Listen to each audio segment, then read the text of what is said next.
Late, it's already pressed. Go. There we go. Y'all ready? Uh-huh. Here we go. Yes, sir. Welcome to Creative Makers Podcast with your host, Joey with Steel Blade Woodworks, Matt with Wacky Works Workshop, Jen with Jen's Turns, Jamie with JP Woodwork, and Jake with Northside Custom Crafts.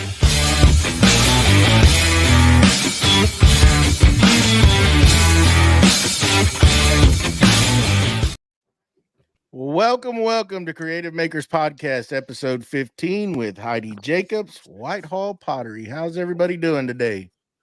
Yeah, Good. it's all right. All right. Well, let's get her up on the hot seat.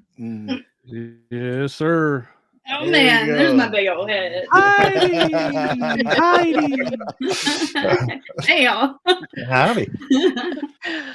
Heidi, thank you for joining us today.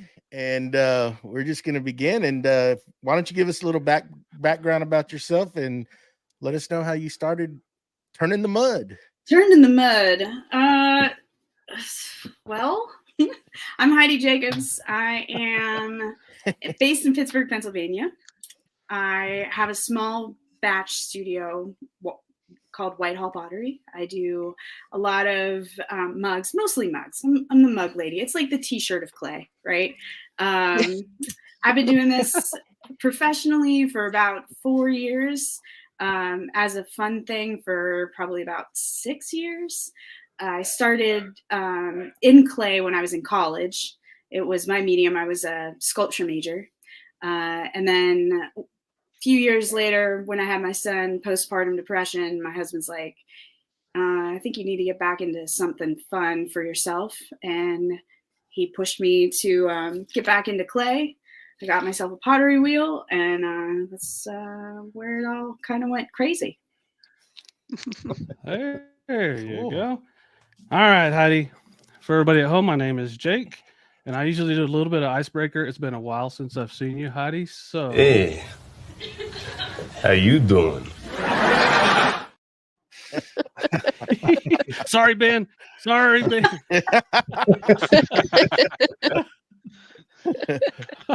And that's my first question. That's all I got. There you go. I'm doing Ice good. broken. Yeah, there you go. Hey, he says, "How dare you? How dare you? How dare you?" Yeah, he did as well.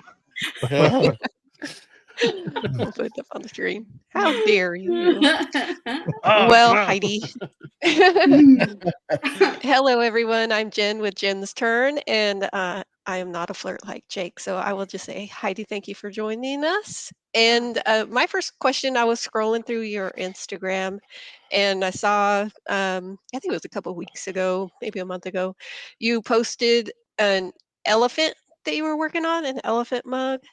Yeah, it was a And vase. you, Face. okay, a vase. And you kept saying you hope it does well in the drying process. So we need to know, did it do well in the drying process? It survived. It survived the bisque, Good. and it's about to get glazed. Nice. Yeah. Very good.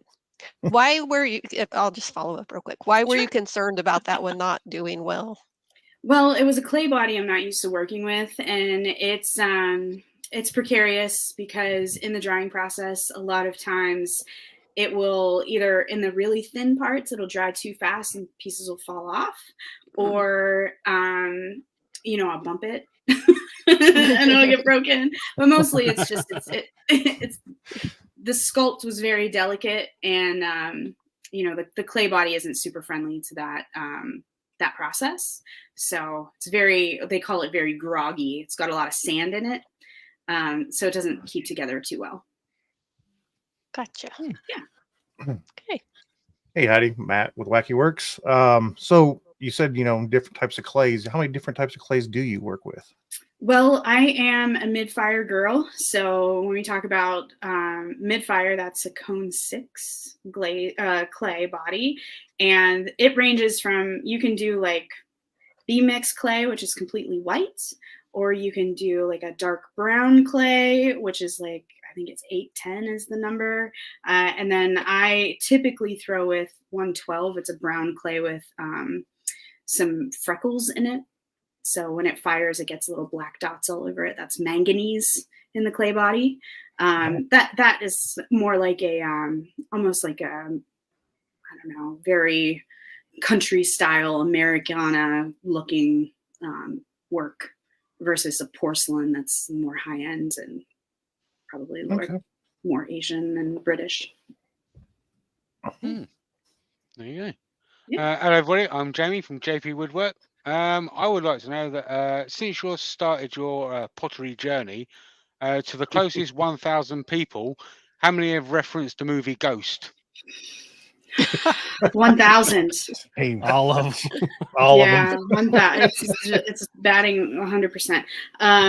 In fact, I have a logo thing that says "No ghosting" in my studio. Yeah. There you go. It's like a music store, like no stairway. Yep, exactly. Don't play "Stairway to Heaven" on the guitars in the Guitar Center. So I'm going to go ahead and introduce myself since I always forget to do that. One of these days I'll get it right. I'm Joe. You're not forgettable. I'm Joey with Steel Blade Woodworks. And can you give us like a time frame, like when you put the material on the turntable to the finished product?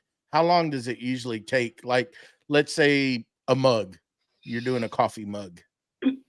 Sure. So let me preface that mugs are a pound of clay typically. So that's pretty easy to throw. It's just not, it doesn't take a whole lot of physicality. If it were something heavier, like a really large tall vase, that's like 5 to 20 pounds, right? So for a mug, normally it's about 4 minutes of throwing time for me when it's more of a complex shape where it has like a lip on it. It has like kind of rounded edges and shoulders and everything. That's going to take me about 4 minutes to throw. And then I set it off to the side and let it dry for a couple hours. And then I'll handle it pretty much the same day or the next day, unless I put it under plastic to save it. And so it's probably a couple of minutes just to handle it. Handling it, I mean, I'm like literally putting a handle on it. Okay. Yeah. Okay. Yeah. Yeah. And then it's about a week to 2 weeks for it to dry enough for me to put it in the kiln for the bisque fire. So it's got to wait. You got to wait to put it in the kiln. Oh yeah. Or what Jen and I were talking about with that elephant. If it dries too fast, it falls apart. If it dries too slow and I try to put it in the kiln, it'll explode because it has too much moisture content. So it's a lot of science. Wow. A lot of hurry up and wait.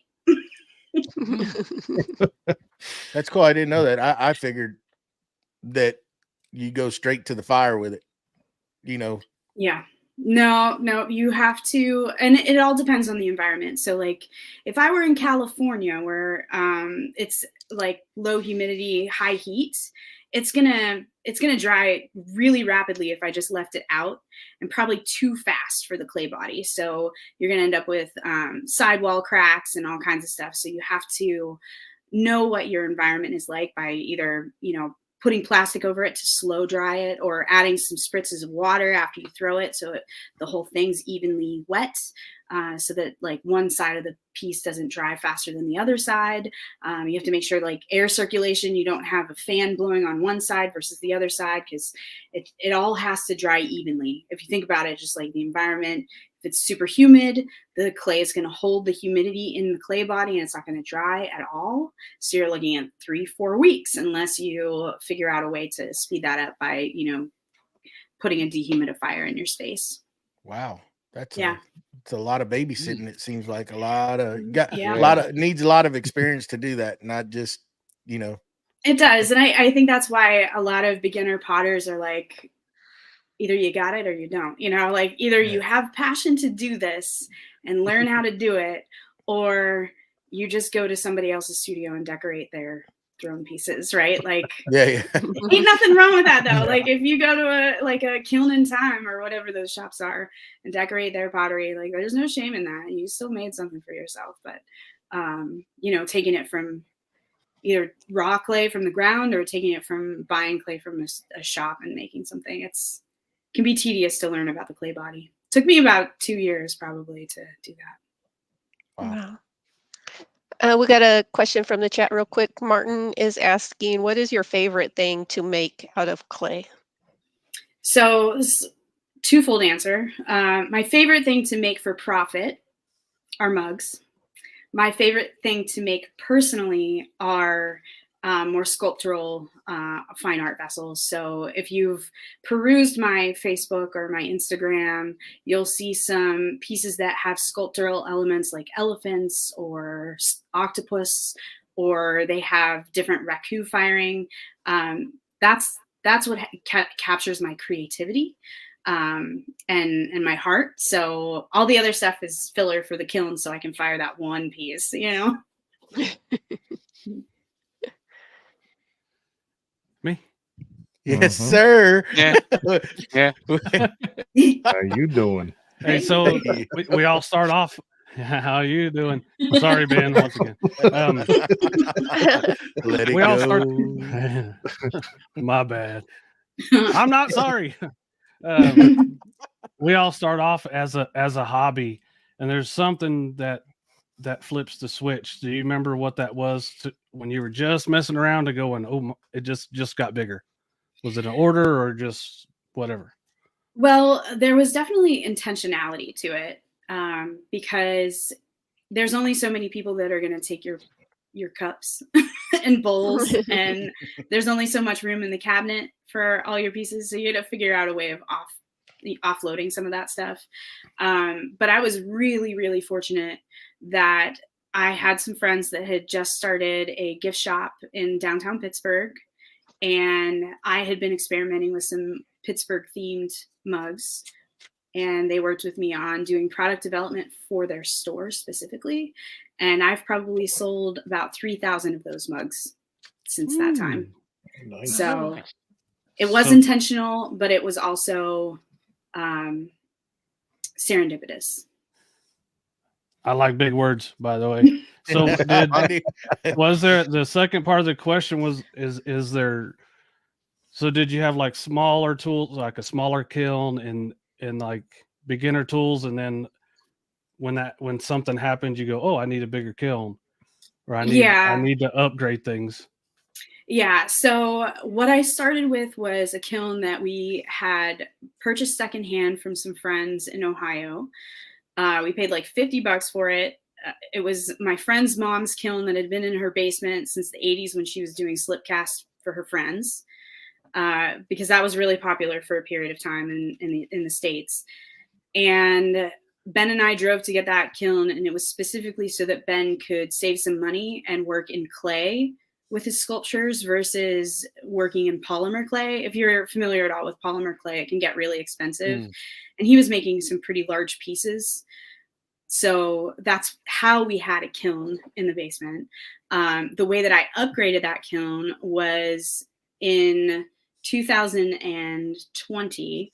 I realized that the kiln capacity wasn't the greatest, and also the control wasn't the greatest. So if you think about a kiln from like 1970 or 1980, it has what's called a cone sitter tube, and you use a cone that melts at the temperature that you want, the maximum temperature you want your kiln to reach.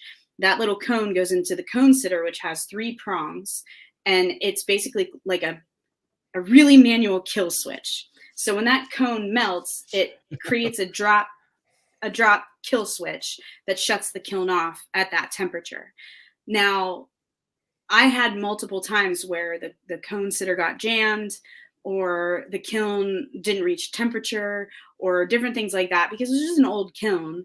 And there's coils that are inside of the kiln that reach temperature because it's electric. It's very similar to like your conventional oven, right? Not the gas ovens, but the electric ovens. So you've got that filament, or that heating instrument that's in there, the element. And the elements had gone bad. I didn't know how to change those. The cone sitter tube was like really a pain. I was losing more money trying to fire an old kiln than if I were to just upgrade to a newer, better built kiln. So I looked at my profit and revenue and said, okay, well, I can probably pay this a brand new kiln to me. I can probably pay off in 6 months. and kilns brand new run like $2,000 to $5,000 depending on size and quality and everything. And the one that I got has an electronic interface that has Wi-Fi. So I can electronically program the settings so it can hold temperature at a certain point. It can candle, which is like just heating up to like 150 to 200 degrees and sit there without me having to like do anything with it. It's just an automatic program. And it's just so much nicer because I can just pick my setting that I pre-programmed, run the kiln, check my phone, see where it's at.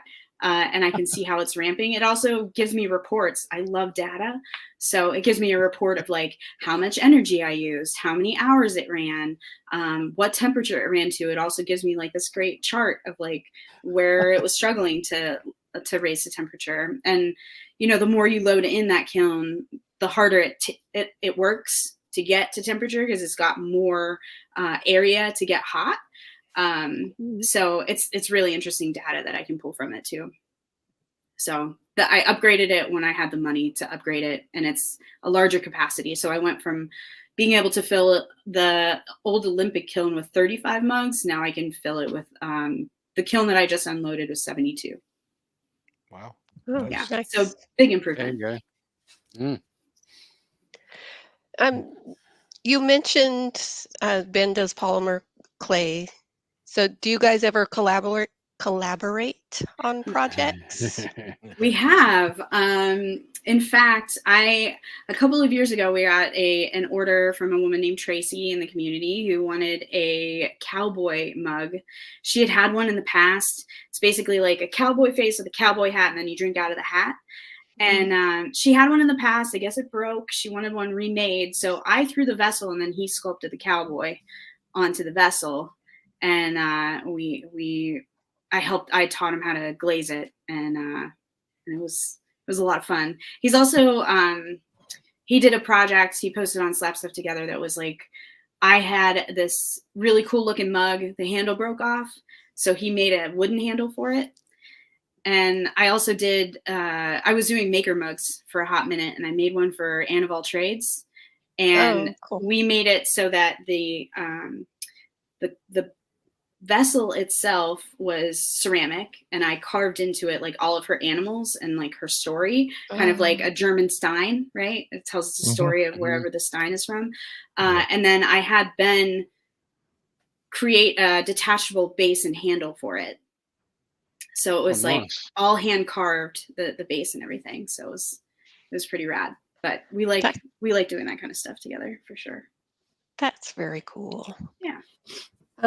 Quick question from the chat. Connie says, do you ever do the tiny pottery? She's seen that on IG. I made a bunch of little tiny ornaments, but I didn't use like what you're talking about is the tiny little pottery wheel, right? The little tiny spindle one that you can like use toothpicks to do it. I don't have one of those tiny wheels. I use my big wheel, and then it's called throwing off the hump.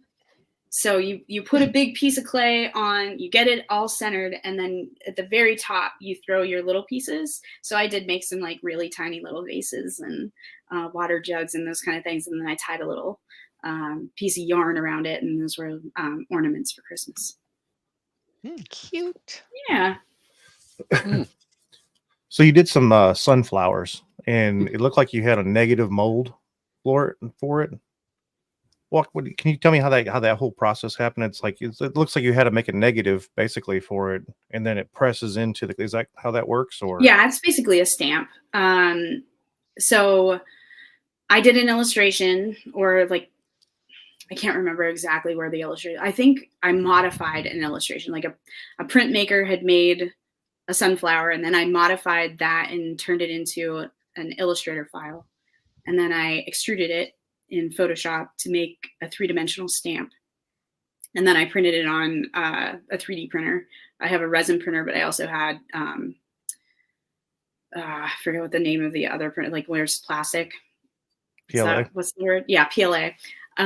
So I had that first, and that was what the stamp was made out of. And I have for the release, I use either cornstarch or oil, coconut oil, and I put it onto the stamp, and then I roll out a slab, and then you push the stamp into the slab, and then I cut it out by hand around the edges just to like get a really clean edge.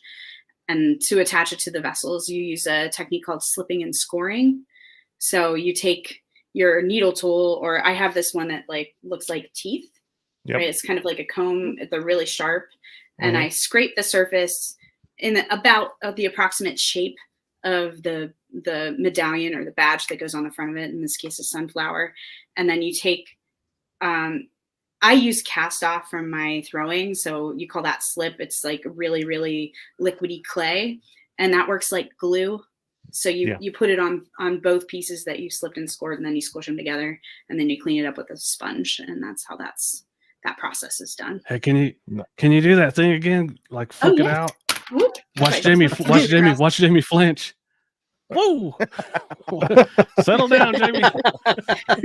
This is gonna be on. It's awesome. Oh yeah. Coming to get you, Jamie. Oh yeah, I know. Got her. Right. So my next question is a double barrel question. Pew, pew. There you go. I've done that for you, Jen. So it's one that's right end of right at the start of the process, and one right at the end. So do you do anything to prep the clay before you start working with it? And the opposite end of that, how do you ensure that the final product is durable and food safe? Because obviously you're working with a lot of cups and bowls and whatever. Yeah. So first part of the question, I use a lot of clay directly from a company. So it comes to me in big bags.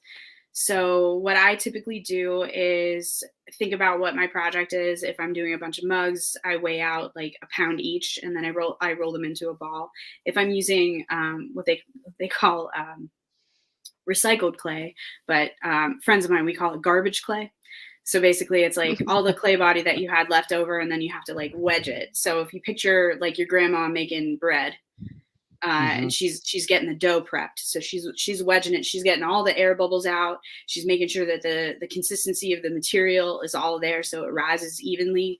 That's basically what I'm doing with the clay.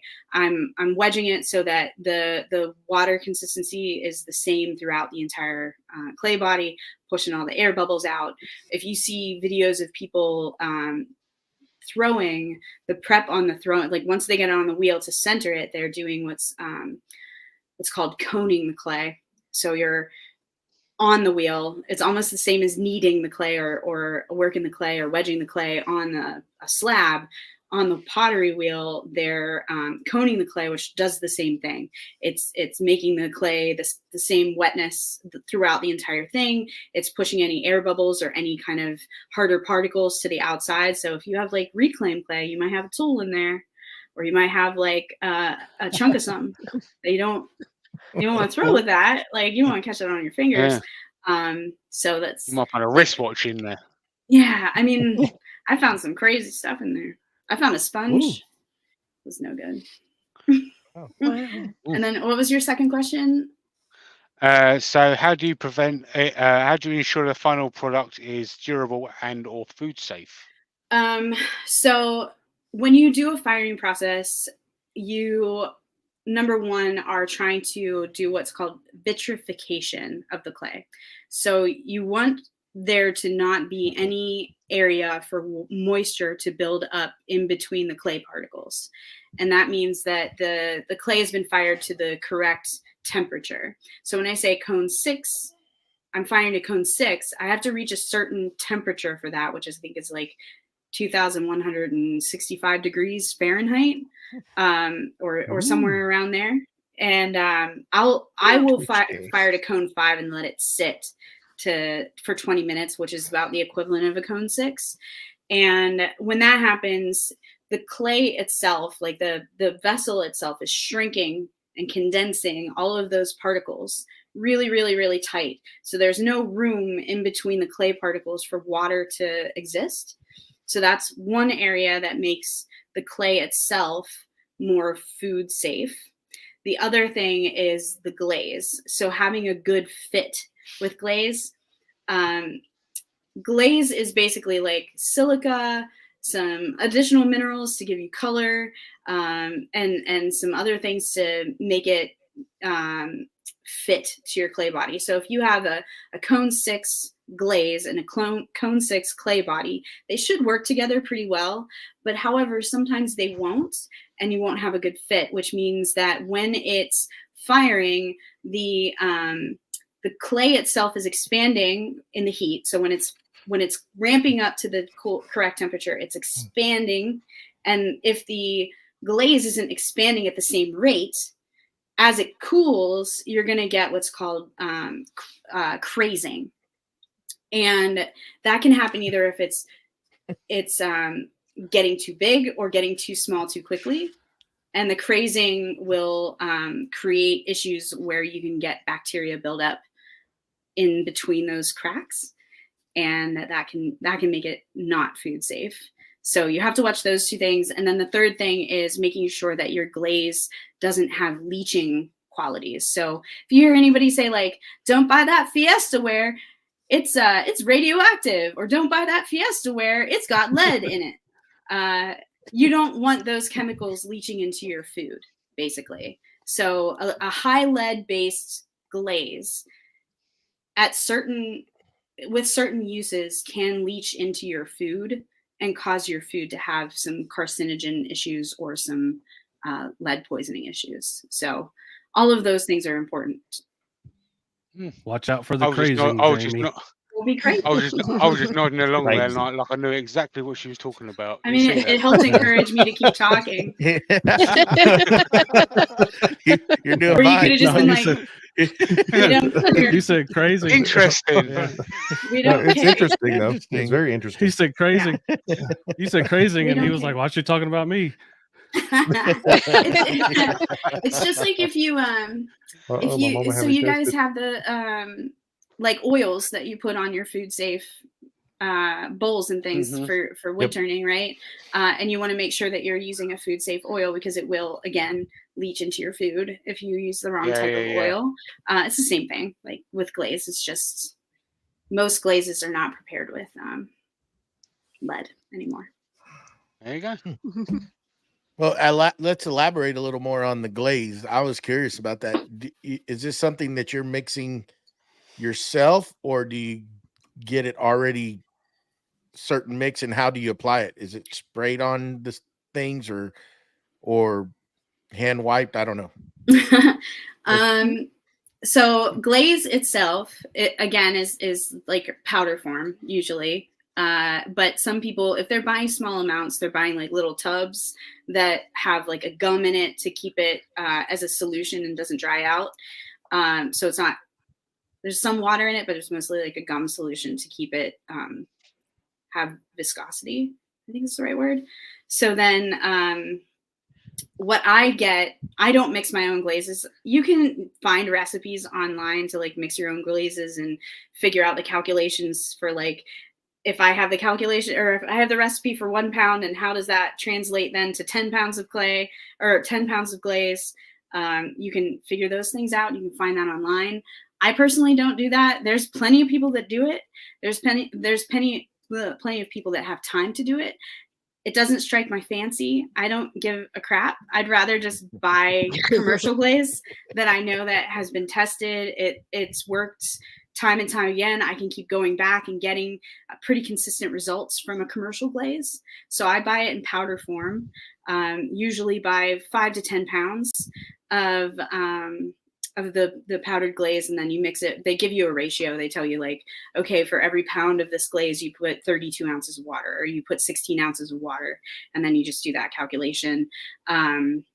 There's other ways of like making sure that the glaze is a perfect balance of like how much water to how much stuff is in there. But after all these years, I can put my finger in and be like, yeah, it looks good. Good night, Tim. So how do you apply it though? That's how do I apply it?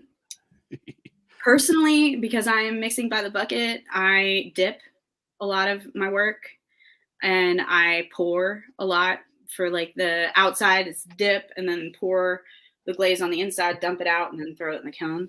I mean, not really throw it in the kiln, you know what I mean. Chunk it in there. Chunk it in there. Chuck it in there. Place Nobody it gives- roughly. Nobody gives a crap whether it's going to survive. I have done like paint decoration where you sit and you like paint a little bit, and you know that's for other people. I'm not all about that life. I'm sloppy as hell. I'm not one of those potters. It's like, oh, my hands are never dirty when I throw on camera, and you know, I end up with glaze on my face. I wipe it on my pants. I'm like, I'm covered in glaze when I work. It's awful. I tried to use aprons and I forget to put them on. It's just another thing you have to be responsible for. I should be wearing a face mask probably, but I eat it sometimes. It ends up in my mouth.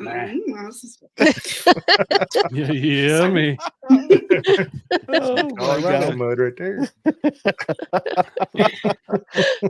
I guess here's if you could go back and tell the younger Heidi that just first started throwing, if you could tell her a couple things that would help her out, what would you tell her?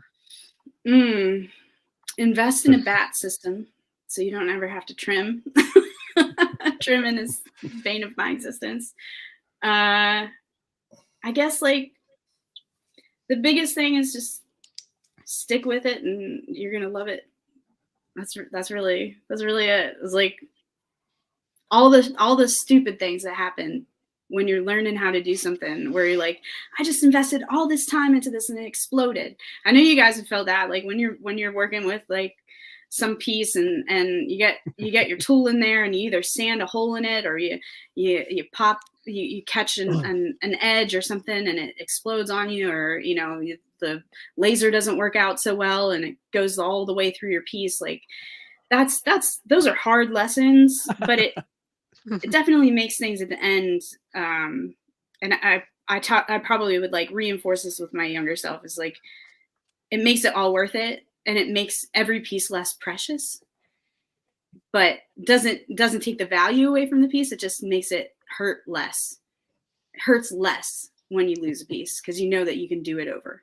You know that you can, it's going to take you less time to remake it than it is to try and fix the disaster. You think it's a big catastrophe at that minute, but it's really not. Oh, it's gosh. really nothing. And you have to I've go had through so those many lessons. You have to go through those lessons. You do. As bad as they suck. Yeah. So I have a question, and then there's one in the chat, or we could do the one in the chat first because I believe you've already covered it. But Leah came in late. She says, "What do you fire to, and which brand do you prefer?" Oh, hi, Leah. I fired to cone 6.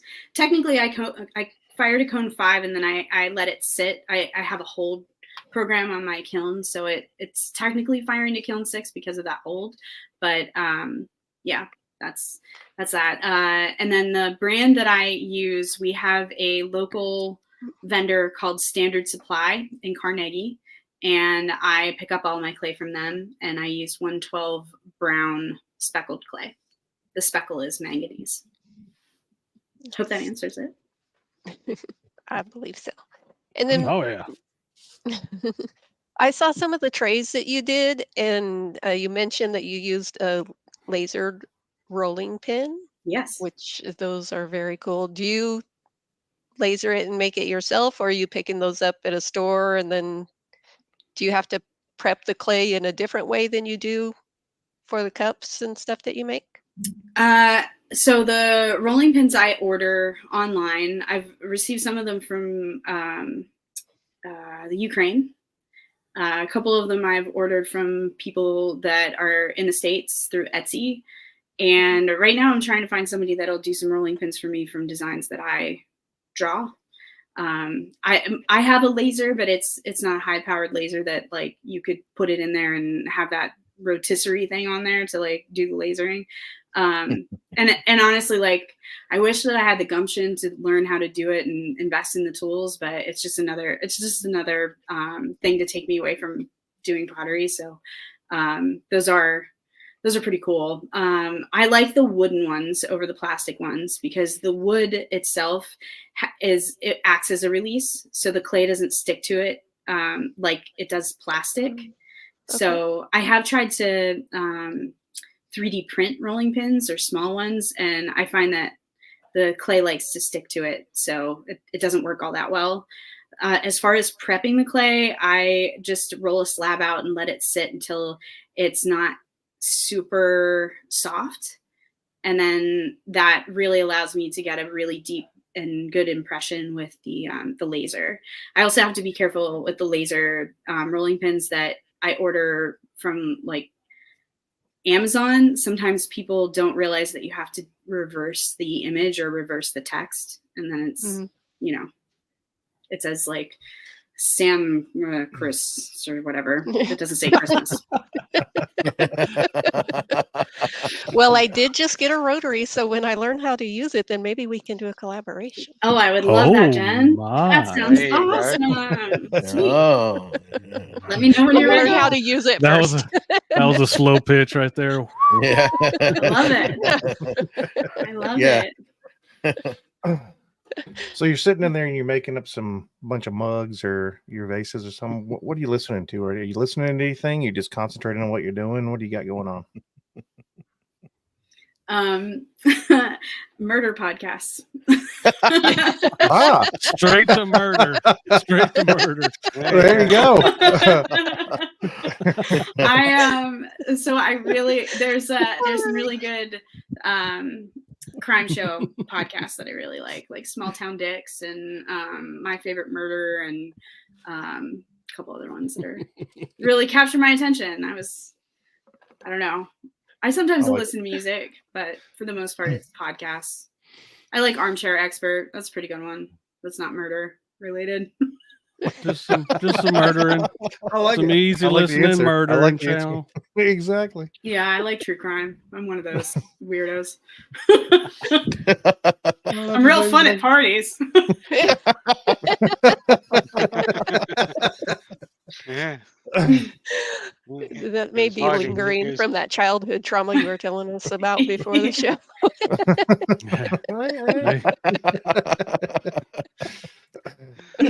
Oh dear. So I actually had to search bar this question for you. No. What is the seatbelt on? Between Sound it out. what is the difference between a low fire pottery and a high fire pottery?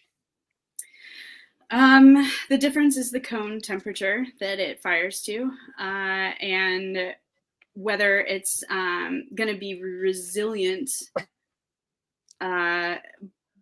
So if you think about like terracotta is a low fire clay, and it's often found in like the Southwest where people were doing pit firing to make their bowls and vases and vessels that they're finding from like ancient times. And like the stuff that you used in school to make ashtrays and pinch pots and things when you were a kid, or the pot pipe that you were trying to make that the teacher accidentally dropped it on the floor. That's all low fire clay. It's not super resilient. When I say it's not super resilient, you can't put it in the microwave. You can't cook with it. Depending on the way that it's fired and the type of clay, it's not always food safe. So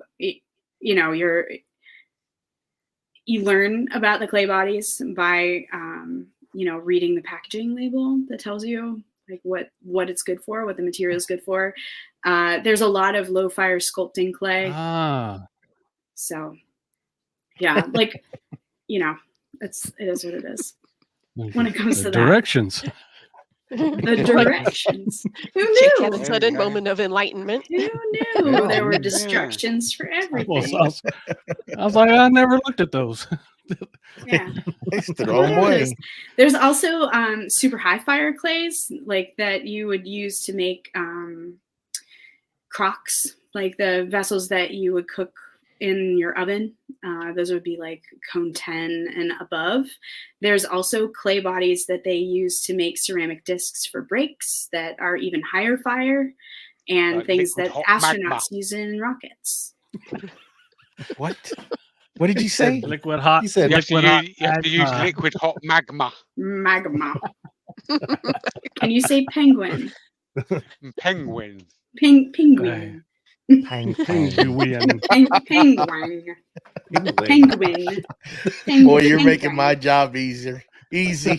You better put yourself in there too. So go on, Joey. Say penguin. No.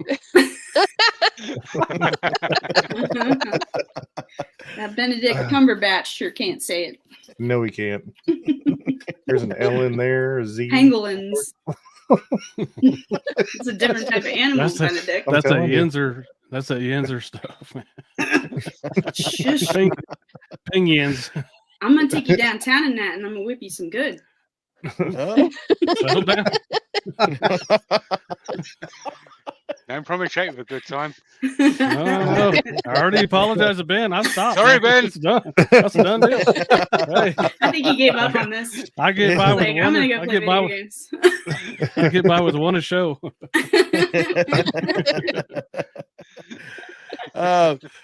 So this kiln, I'm curious about it. So this is down in the basement. How do you get it to temperatures? Is this gas run or electric run for like people that may be interested in doing this? Because that's some pretty intense heat there. Oh, he's still here. I'm still here. All right, buddy. You gotta put you in that kiln. Yeah, watch out. We got a body disposal system, and I'm real good on true crime. He might have been watching the murder shows too. No, He's a big enough dude. not all makes sense. He's a big enough dude that I'm not even trying to bother with it. Sophie's out there. Hey, You're gonna Soph. make it Soph out there. Sophie. Oh, it's late there. Jeez. You people don't sleep, do you? Yins. Yins don't go to bed now, do you?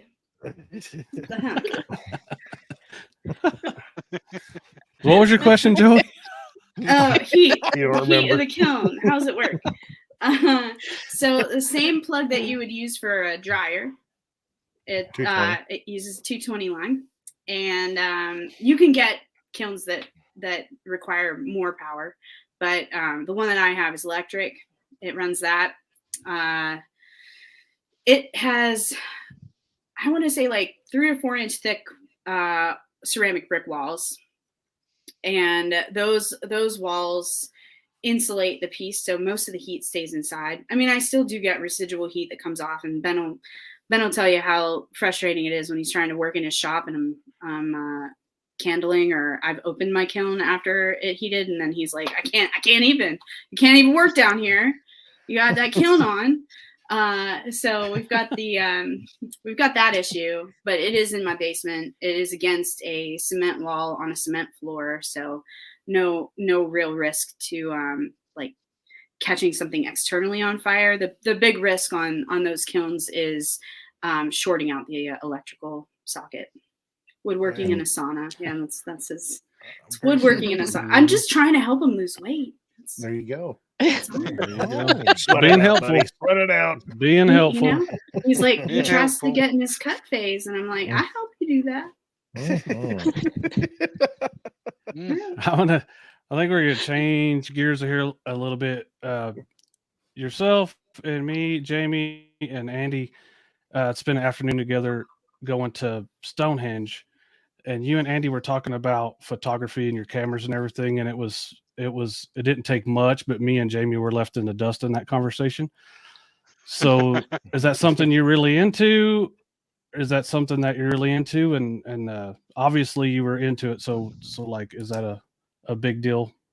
Is it something you do all the time? Well, before pottery, yeah, it was. I was like every other maker, right? Like you're just throwing darts, trying to figure out like what your medium is, what you really enjoy. So I wrote music, I toured and sang. Then I got into photography, and I shot weddings and senior photos and headshots for people and passport photos, and did a lot of landscape and got really into it. Bought a bunch of equipment, and I still occasionally will like pick up the guitar. I'll still occasionally pick up the camera, but pottery is my mainstay now. But you know, it is like anything else you guys do, right? Like you get into something, you're like, you get really passionate about it. You learn everything that you can about it. And then you're like, oh, that was fun. Next. On to the next. We don't allow Jamie to sing. He tries to, but he's not allowed. And eventually it all ends up in the kiln. Or money to buy a kiln, right? You sell your equipment to like buy the next thing you're into. I do tend to go, ooh, that looks fun. I'm going to try that for a while. And you know, now I have a whole house full of stuff. Yeah. I'm guilty of it. I've noticed throughout our conversation this evening, pottery and mudding or whatever you're calling it, it has its own, it's its own world and its own vocabulary and everything. So is the nomenclature, the guys will like that big word. I like that. Whoa! That, watch out! I would have said lingo. Oh my goodness! Lingo. Is that just something you picked up going through school, or is there a glossary? How to talk? What was that pottery? word? What was You got an ebook? Nomenclature. Nomenclature? Nomenclature. Jamie, say that. Nomenclatus.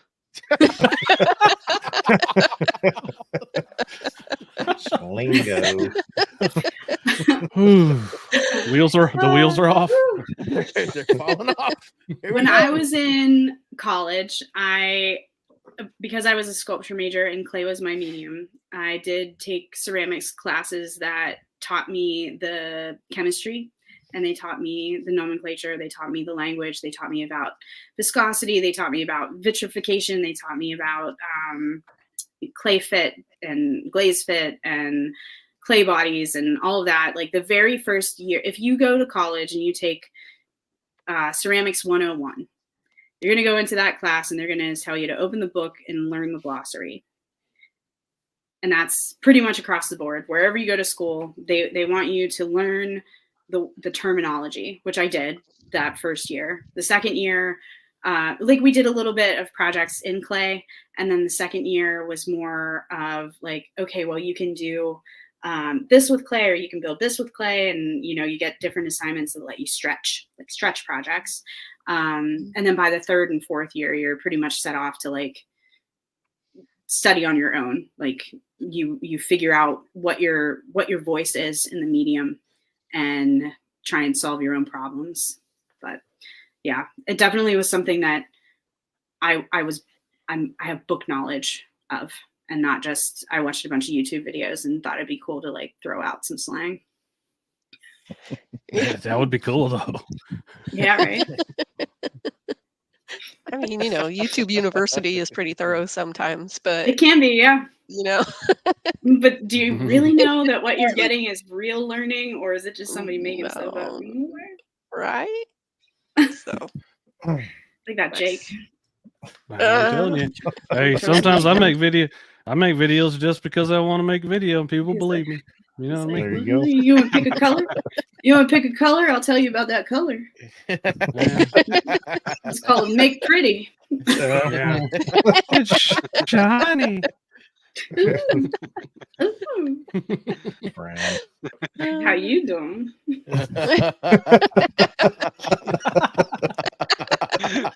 Got him. Stop it. Stop. So I noticed, like, you know, I stalked you a little earlier on some of this stuff, but I noticed you get some puppy dogs. I do. Yes. What kind of puppy dogs do you got, or animals do you have? And We Tell have me two about dogs. I saw a question in the chat about Jinx too. So we had a husky named Thor earlier this year, and he was the love of my life. He was my favorite dog ever. He died suddenly, and we had his companion was named Sif. So if you know Norse mythology, Thor and Sif were partners in the land of the gods. Mhm. And so when he passed away, I was heartbroken, like probably more than anybody else in the house, but my son too, because Thor had been a fixture in our house for forever. Sif is a Australian cattle dog, and we started talking like maybe about a month after Thor had passed that we wanted to fill the hole. You know, we had a roster hole, so to speak. So we got Jinx, who is a mini Australian Shepherd, Mhm. and he came from a breeder. He's very, very sweet, and probably one of the most affectionate dogs that I've ever had. But he's my dog. He bonded to me. I don't like, maybe because I'm here all the time because I work so much in the office, but he is my studio dog. He's constantly by my side. Sif could give a crap about humans at all. Like she could be a cat or a cow. We don't know. She doesn't care about any of us. And Jinx is, he's my companion, like through and through. He's constantly in my studio, constantly eating clay. I swear I feed him. I swear it. Feed him clay. But Feed him clay, yeah. he prefers the clay. I don't know. But yeah, we have two dogs. We used to have a fish, but no other animals. I'm allergic to cats, allergic to horses. So none of that fun stuff. There you go. Goodness. So I didn't really want to bring attention to this again, but I'm going to. Otherwise, I'm going to run out of questions.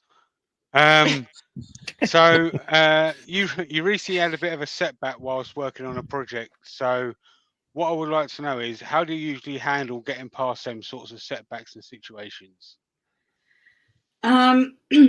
So what he's referring to is a story I posted the other day. I made a pretty severe error in quite a few pieces that I had made, where I attached, I do small batch pottery for local coffee shops. And this one local coffee shop, the logo says cookie on top and cookie on the bottom. On the top, cookies up, right side up. On the bottom, it's upside down. And then in the middle, it says ice cream. And I was pushing myself really hard. I work full time. I do my pottery, almost full time too. So I was working probably like midnight one night, trying to assemble it all together, trying to get these pieces done so that they could sit and dry in time for me to fire them and get them over to the store. I was really excited. It was a new customer, all the things that you tell yourself it's worth it to burn the midnight oil. Sent photos of the upside down badge on the piece to the coffee shop that they were going to. They didn't notice it. Fired the pieces, like let them sit, dry, do the whole like babysitting, making sure they're all so no, I love you. Got it in the kiln, fired the kiln, everything looks great. I'm unloading the kiln, and then suddenly something clicks, and I'm like, it's upside down. It says ice cream upside down on all these mugs, like over a dozen. So a dozen isn't enough to fire the kiln. It doesn't equate to enough pieces for me to sit down and throw. I need to fill my kiln. I just told you I upgraded my kiln so that I can fire 70 pieces at a time. And here I am, I have a dozen bad pieces. So my immediate reaction was to like be angry with myself, right? Like, look what past Heidi did. Look what she did to you. You thought you were helping future Heidi out.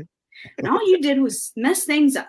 If you would have just, waited till the next day, finished up with those, you would have been sitting pretty. But no. You were worried about that pig roast. You were worried about this. You were worried, and you get mad at yourself, right? So that's like step one, get mad at myself. Step two, put it on social media that I screwed up,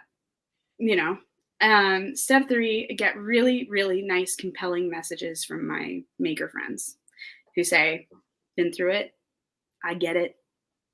Hey, can I buy those from you? like I've got Jess Ueda reaching out to me. I've got folks in England reaching out to me saying like, what can we do? Can you save them? I'll buy one.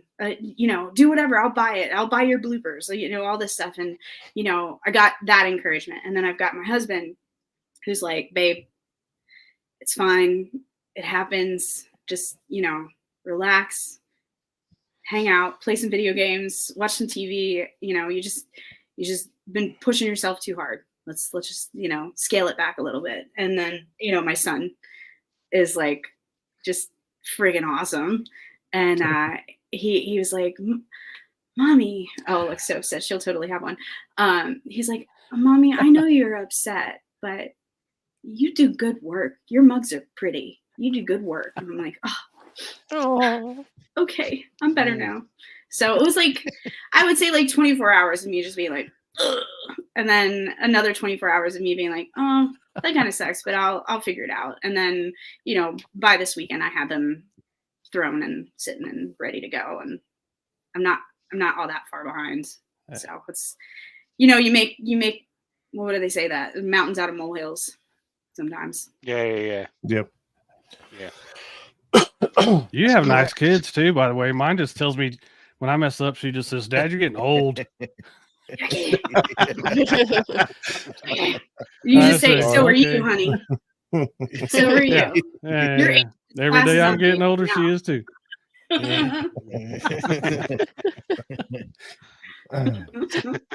So I see that the hubby does woodworking. Do you get it? Have you gotten into that? Do you like to do it, or is it just strictly everything is pottery, or do you have any aspirations to do anything else? I'm gonna tell you a secret. Uh-oh.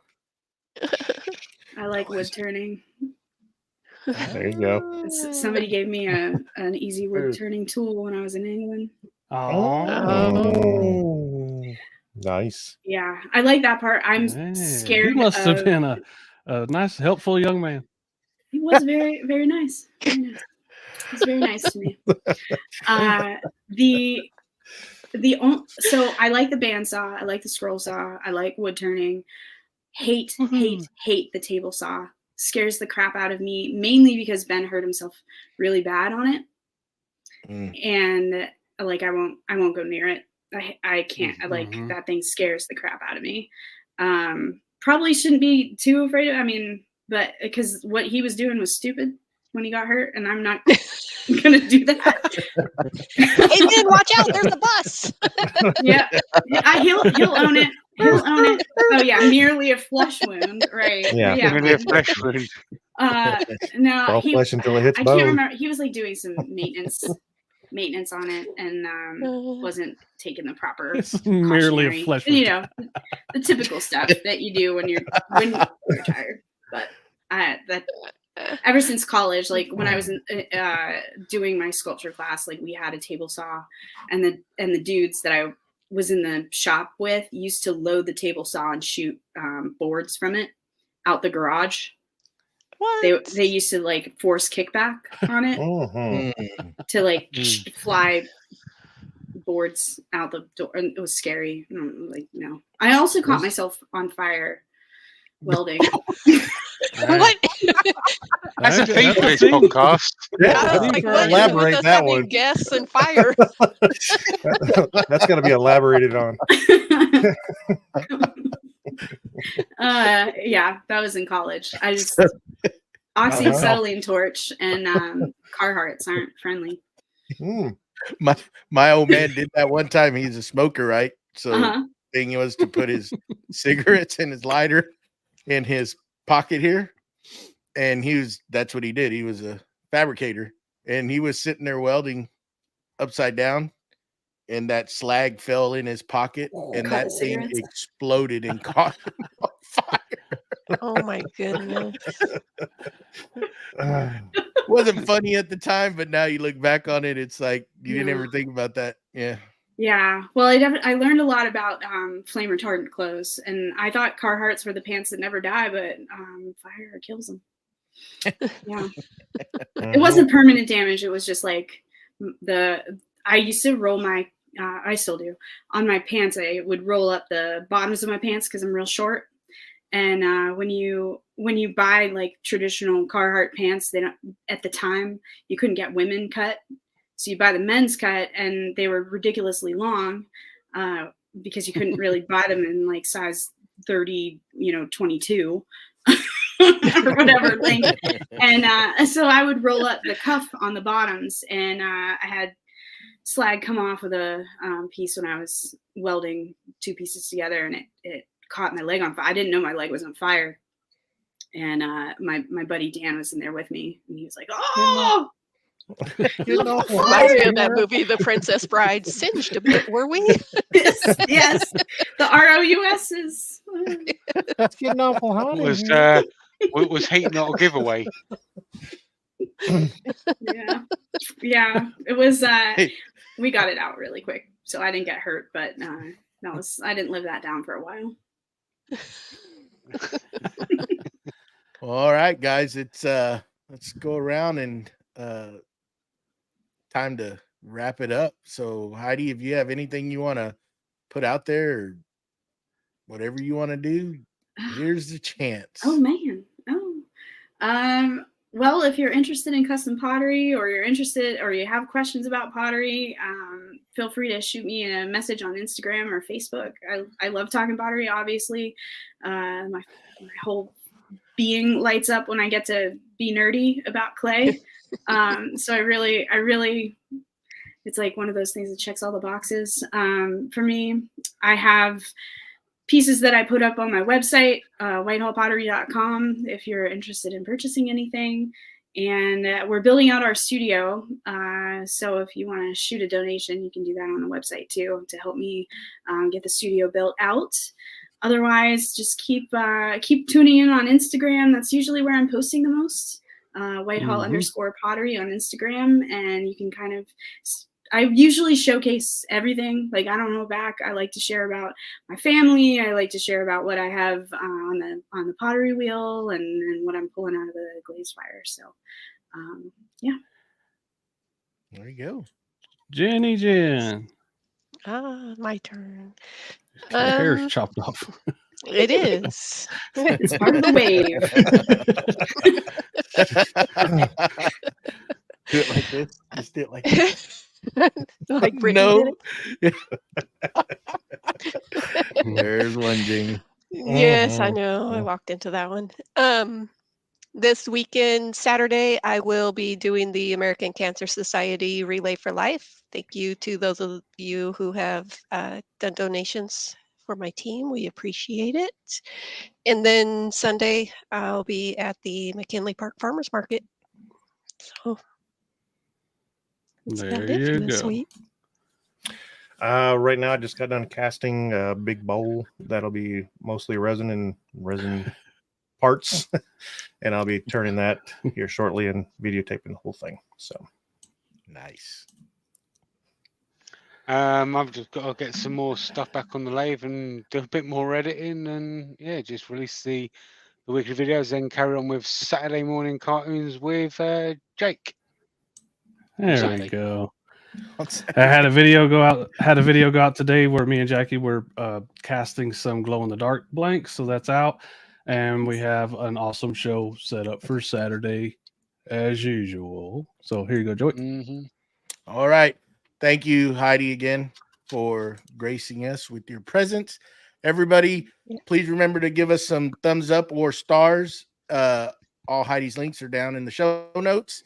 And next week, myself, I've got a big project. I'm going to be remodeling my whole office again. So, yeah. Anyhow, next week we got Mr. Al Schultz on, and he's going to be here. Y'all come hang out with us. Same time, same place, same beautiful faces.